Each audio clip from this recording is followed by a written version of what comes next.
I want to discuss quickly a concept, a mental image that you can keep in your head as a writer that will help you pick better topics and also will start you on the path of learning how to think about your audience in a more robust, um, a better way.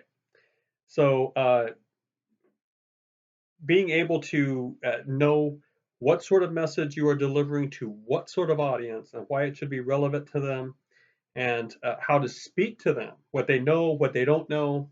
That sort of audience analysis is very good.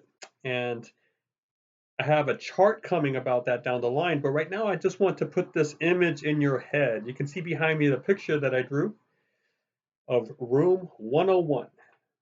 Room 101 should help you learn how to pick better topics and also teach you and help you think about creating interest, maintaining it, and rewarding it for the people in the room. So the idea here is there are 100 people in the room, and you can decide what categories to put in there. For example, you can put 100 educators in there or 100 sports fans. And then if you're going to write about education or about sports, you can use that specific audience to help you think about your topic. But let's start general here and let's just put 100 smart people in there, literate, culturally conversant, anywhere from between ages 20 to 80. They're adults. They have experiences. They're thinking. They are living life and are living it with goodwill and intention. So they're smart. They're smart people, and you don't know exactly what specific interests they have. They're just literate Americans. Put them in the room. Okay. Now, where does that extra person come? Because it's room 101. That extra person is you. You get to be at the front of this room and you get to talk to them about your potential topic. I'm asking you to pick a topic for a certain essay, perhaps for a research paper, perhaps for a free response paper, perhaps for a group project. You got to work with ideas and things, so that's your topic, right? And as you try to explain initially what you plan to write on, and you maybe give some details on that, I want you to think to be able to sense the room's attention. Will After 1 minute or 2 minutes of talking about your potential topic, will you have lost 50% of the room or more? And if you have, then I think you should put that topic away and try to find another topic that at least initially you realize that people will be interested in it. Now, you have to be a little careful with this because let's say medicine. Let's say your topic is medicine. Medicine is important to a lot of people. Um, well, basically to every human being. Um, health, health, and the healthcare system, modern medicine, taking care of sickness. So you know what I'm saying. So you might think to yourself, well, initially everybody in this room should be interested in health or in medicine.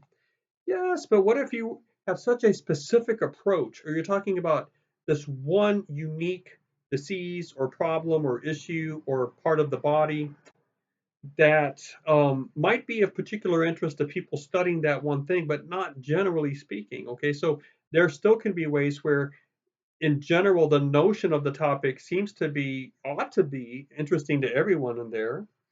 But in fact, because you were over specific, or the opposite problem would be over general, you still manage to lose the room's attention. You have to create interest, you have to maintain it, and at the end, you have to reward it. The reward is a mental reward, a sense that your audience has that they did not waste their time with you, that was worth it, that they took away something that was worth the hour they gave you or whatever. So, um, now you're pretty good at this.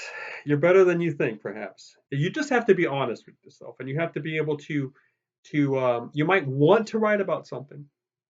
You might want to write about it a lot, but in down deep inside, you know that that room is not tracking with you on this because there are not a lot of people that have that particular interest.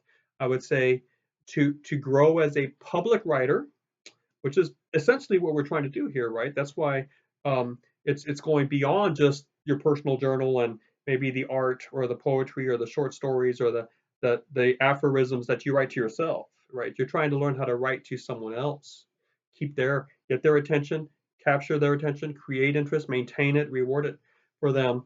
So, you are pretty good at sensing this because you've spent a lot of time in society already, and you can.